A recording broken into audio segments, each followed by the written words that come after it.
में 3 खाड़ी देशों में अमेरिका सैन्य अड्डों को मिसाइल धमाकों से दहला दिया गया। ईरान ने कुवैत पर सबसे भयानक मिसाइल हमले किए, जहां कुवैत इंटरनेशनल एयरपोर्ट पर बैलिस्टिक मिसाइलों के साथ ड्रोन बम फटे। ईरान ने धमकी दी है कि अमेरिका इन हमलों से सबक लेकर बमबारी बंद कर दे, लेकिन ट्रंप ने ईरान को एटमी डील की नई शर्त बताकर भड़का दिया है। इधर इजरायल ने तेहरान में तख्ता पलटने का ऑपरेशन शुरू कर दिया।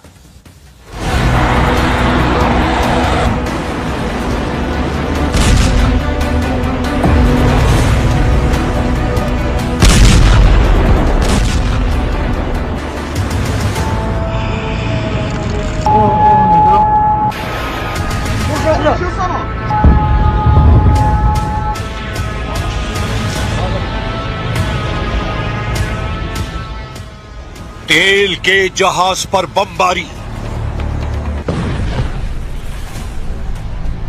सैन्य अड्डों पर मिसाइलों की बौछार।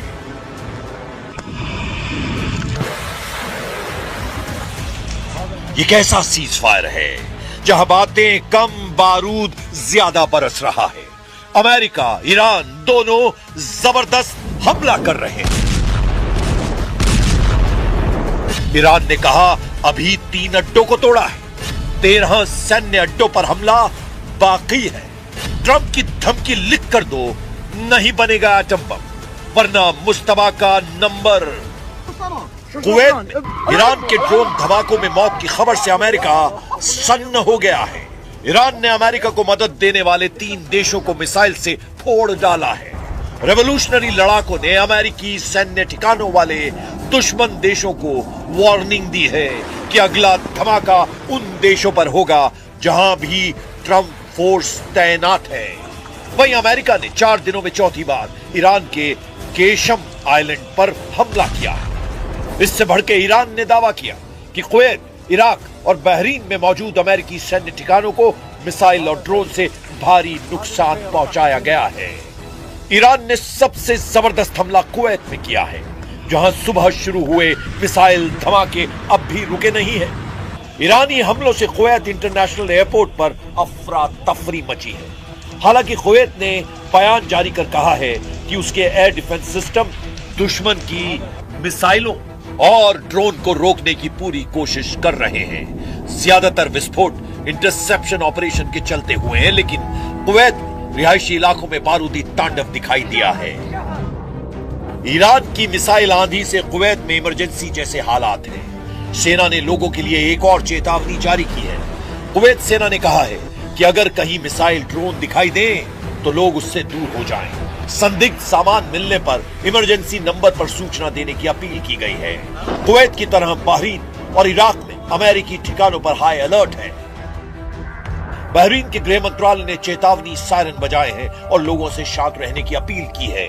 बहरीन में नागरिकों को नजदीकी सुरक्षित स्थानों पर जाने और सुरक्षा निर्देशों का पालन करने के लिए कहा गया है। ईरान के सरकारी ब्रॉडकास्टर IRIB ने सोशल मीडिया प्लेटफॉर्म X पर कई वीडियो शेयर कर घातक हमलों का दावा किया है। वीडियो में मिसाइलों को बहरीन और इराक के आसमान में विस्फोट का दावा किया जा रहा है, लेकिन अमेरिकी सेंट्रल कमांड ने ईरान के हमलों को खोखला दावा करार दिया है। सेंटकॉम ने कहा है कि ईरान ने बहरीन में US नेवी के 5वें बेड़े के मुख्यालय और एक अमेरिकी एयरबेस पर मिसाइल और ड्रोन हमले का दावा किया है, लेकिन सभी हवाई खतरों को समय रहते रोक दिया गया और किसी भी अमेरिकी सैन्य ठिकाने पर हमला सफल नहीं हुआ है। अमेरिका ने धमकी दी है कि ईरान पर कोई रहम नहीं किया जाएगा जब तक ईरान अपने एटमी प्रोग्राम को पूरी तरह बंद नहीं करता, तब तक कोई भी प्रतिबंध नहीं हटाया जाएगा। Any sanctions relief is condition based, which means it has to be in return for the reason why those sanctions were put in place in the first place, which is their nuclear program. So yeah, look, Iran is being sanctioned because they enrich uranium. Iran is being sanctioned because they've highly enriched uranium. Iran is being sanctioned because of their nuclear activities. If they agree to give up those things, there will be sanctions relief associated with their commitment and compliance. America को Iran की leadership पर रत्ती भर भी भरोसा नहीं रह गया है। इसीलिए ट्रंप ने एटमी डील की नई शर्त लगा दी है। ट्रंप ने नई शर्त में कहा कि ईरान उन्हें लिखित आश्वासन दे तभी डील आगे बढ़ेगी।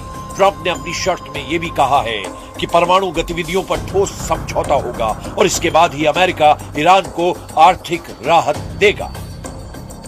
ट्रंप का कोई पैंतरा अब तक ईरान पर काम नहीं आया है। अमेरिका के केशम आइलैंड पर बार बार हमले की वजह का भी पता चला है। अमेरिका की एटमी डील पर बार बार स्टैंड बदलने के बाद से ईरान ने खूंखार तेवर अपना लिए हैं।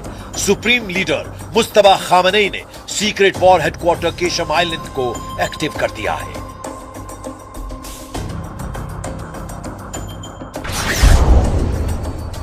केशम आइलैंड फारस की खाड़ी में ईरान का सबसे बड़ा द्वीप है।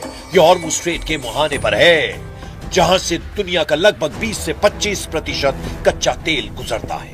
135 किलोमीटर लंबे आइलैंड में पहाड़ियों के नीचे ईरान ने सुरंगें और बंकर बनाए हैं। इन सुरंगों में सैकड़ों मिसाइलें तैनात की गई हैं। इन्हें मिसाइल फार्म भी कहा जाता है, जहां से ईरान लंबी और मीडियम रेंज की मिसाइलों को आसानी से लॉन्च कर रहा है।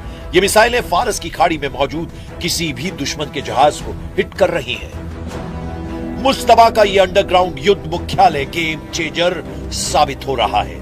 ईरान ने केशम आइलैंड को ट्रंप के जंगी बेड़ों की तर्ज पर बना रखा है। इस आइलैंड की पूरी फिल्म ईरान ने रिलीज कर दुश्मनों के होश उड़ा दिए हैं। समुद्री मोर्चे पर ईरान ने अपना इरादा साफ कर दिया है। ईरान के हजारों ड्रोन अमेरिका की नौसेना पर हमले के लिए तैयार हैं। ईरान ने हॉर्मुज़ के आसपास टापुओं पर लड़ने के लिए अपने टैंक समंदर में उतार दिए हैं। ईरान के कमांडो भी सुरंगों से निकलकर लड़ने को तैयार हैं। और इन सब के पीछे खड़ी है ईरान की मिसाइल पावर, जिसके धमाकों की ताकत ट्रंप से बेहतर कौन जानता है। लेकिन इन सब के बीच अमेरिका को डराने वाली खबर केशम की मिसाइल सिटी से आई है। केशम आइलैंड की जमीन के नीचे मिसाइल बंकरों और ड्रोन बेस का एक बड़ा जाल है, जो यूएस के जंगी जहाजों को खाड़ी में पहुंचने से बहुत पहले ही ट्रैक कर लेता है, जिससे ईरान को पूरी तरह से स्ट्रेटेजिक दबदबा बनाने में आसानी हो रही है। ईरान के बेजोड़ प्लान और जबरदस्त हमलों से अमेरिका नए सिरे से अलर्ट हो गया है। इधर इजराइल ने अपनी वॉर प्लानिंग को नई धार दी है। पीएम नेतन्याहू ने ट्रंप से परमिशन लेकर अब ईरान में तख्ता पलट तक युद्ध का ऐलान किया है। ידע כל חורש רעה נגד ישראל שמזימותיו ייכשלו. המחיר שהוא ישלם יהיה כבד ביותר. המחיר שאיראן כבר שילמה הוא כבד מאוד מאוד. היסודות של משטר האימים הזה באיראן נסדקו. הוא לא ישוב להיות מה שהיה, ואני אומר לכם, סופו ליפול. ईरान को कंट्रोल करने से पहले इजराइल हिजबुल्लाह का टोटल सफाया करने में जुटा है। इजराइल ने लड़ाका ग्रुप के खतरे से संयुक्त राष्ट्र को भी अलर्ट किया है। संयुक्त राष्ट्र में इजराइल के राजदूत डैनी डैनन ने हिजबुल्लाह के ड्रोन खतरे को लेकर बड़ा बयान दिया। डैनन ने कहा कि ऐसे छोटे ड्रोन आज के समय की सबसे गंभीर चुनौतियों में एक बन गए हैं और इजराइल उनके हमले का इंतजार नहीं करेगा। डैनी डैनन अपने साथ एक छोटे ड्रोन की डमी लेकर पहुंचे। बैठक के दौरान उन्होंने डमी दिखाते हुए कहा कि हिजबुल्लाह जिन ड्रोन का इस्तेमाल कर रहा है उनका वजन 2 किलोग्राम से भी कम है और इन्हें आसानी से ऑनलाइन खरीदा जा सकता है। डैनन ने कहा ये ड्रोन किसी भी गाड़ी की खिड़की तक पहुंचाए जा सकते हैं और बेहद कम ऊंचाई पर उड़ते हैं, इसीलिए इनका पता लगाना मुश्किल होता है। डैनन ने आगे कहा कि जब तक आपको अपने सिर के ऊपर इसकी आवाज सुनाई देती है तब तक बहुत देर हो चुकी होती है। डैनन ने कहा कि इजराइल इन ड्रोन से निपटने के लिए नई तकनीकों और रणनीतियों पर काम कर रहा है। उन्होंने कहा कि इजराइल इस चुनौती का समाधान खोज लेगा। Now Hezbollah are using different kinds of drones. Few of them with fiber optic. These drones weigh less than 2 kilograms. It flies low. It is very difficult to detect. And by the time you hear it above your head, it's too late. इस बीच Iraq से Israel के लिए good news मिली है, जहां Iran समर्थित 2 लड़ाका group ने surrender कर दिया है। ईरान समर्थित इराकी मिलिशिया अस्साइब अहल अल हक और इमाम अली ब्रिगेड ने अपने हथियारों को इराकी सेना को सौंपना शुरू कर दिया है। हालांकि नेतन्याहू से नाराज ट्रंप ने उन्हें सोमालिया फ्रंट पर करारा झटका दिया है। इजराइल ने सोमालीलैंड को नए देश की मान्यता दी है। सोमालीलैंड को सोमालिया से अलग मुल्क के रूप में मान्यता के मसले पर अमेरिका इजराइल के साथ नहीं है। वॉशिंगटन ने सोमालिया की एकता और अखंडता की पुष्टि की है। मिडिल ईस्ट से आई रिपोर्ट के मुताबिक सऊदी अरब और खाड़ी देशों के प्रेशर में ट्रंप ने सोमालिया का पक्ष लिया है। अमेरिकी विदेश विभाग ने कांग्रेस को सोमालीलैंड को लेकर एक रिपोर्ट दी है। इसमें कहा गया है कि सोमालीलैंड के विकास के लिए सोमालिया में शामिल किया गया था। सोमालीलैंड के साथ अमेरिका के बेहतरीन संबंध हैं, लेकिन वॉशिंगटन सोमालिया की संप्रभुता और अखंडता की पुष्टि करता है। रिपोर्ट में अमेरिकी अधिकारियों के हवाले से कहा गया है कि राष्ट्रपति डोनाल्ड ट्रंप शायद ही सोमालीलैंड को मान्यता देंगे, क्योंकि अरब और मुस्लिम देशों का उन पर दबाव है। सऊदी, कतर और पाकिस्तान जैसे देशों ने इसका खुलकर विरोध किया है। लेकिन इसका एक पहलू यह भी है कि ट्रंप सोमालीलैंड को मान्यता देने की बजाय पूरे सोमालिया को अपने कंट्रोल में लेने की कवायद शुरू कर सकते हैं। ट्रंप ने कई मौकों पर सोमालिया की सरकार और व्यवस्था की तीखी आलोचना की है। ट्रंप सोमालिया को बेईमानों का देश कहते हैं। ट्रंप की नजर में जो भी खटकता है उसका हश्र ईरान जैसा होता है। फिलहाल उन्होंने सारा फोकस ईरान से एटमी डील पर लगा रखा है। ईरान को झुकाने के लिए ट्रंप हथियारों का ट्रेलर रिलीज करते रहते हैं। कुछ दिन पहले उन्होंने जिन हथियारों से ईरान को धमकाया है, युद्ध के अगले राउंड में उन्हीं के इस्तेमाल का खतरा है। ट्रंप ने अपने social media platform truth social पर एक वीडियो जारी किया था, जिसमें उनका एयरफोर्स वन विमान, फाइटर जेट्स और परमाणु बम वर्षकों के बीच उड़ता हुआ नजर आ रहा था। इस वीडियो में एयरफोर्स वन के साथ F-15 फाइटर जेट, B-1 और B-2 बॉम्बर भी थे। बीच में अमेरिकी राष्ट्रपति का विमान एयरफोर्स वन। ये फॉर्मेशन दिखाकर ट्रंप बतलाना चाहते हैं कि अमेरिका के हमले का वो कैसे नेतृत्व कर रहे हैं। लेकिन ईरान जिस जिद से जंग के मैदान में डटा है, उसकी कोई काट नहीं है। ईरान अपने वजूद की लड़ाई में सब कुछ झोंकने के लिए तैयार है। सुपर पावर को बराबर की टक्कर देकर ईरान ने यह बतला दिया है कि हार जीत से अलग इस युद्ध के नतीजे होंगे। खाड़ी में महाशक्तियों के गुरूर टूटेंगे, सबसे घातक हथियारों का घमंड टूटेगा। ईरान कह रहा है कि अब अगर हमला हुआ तो किसी नियम कायदे की परवाह नहीं की जाएगी।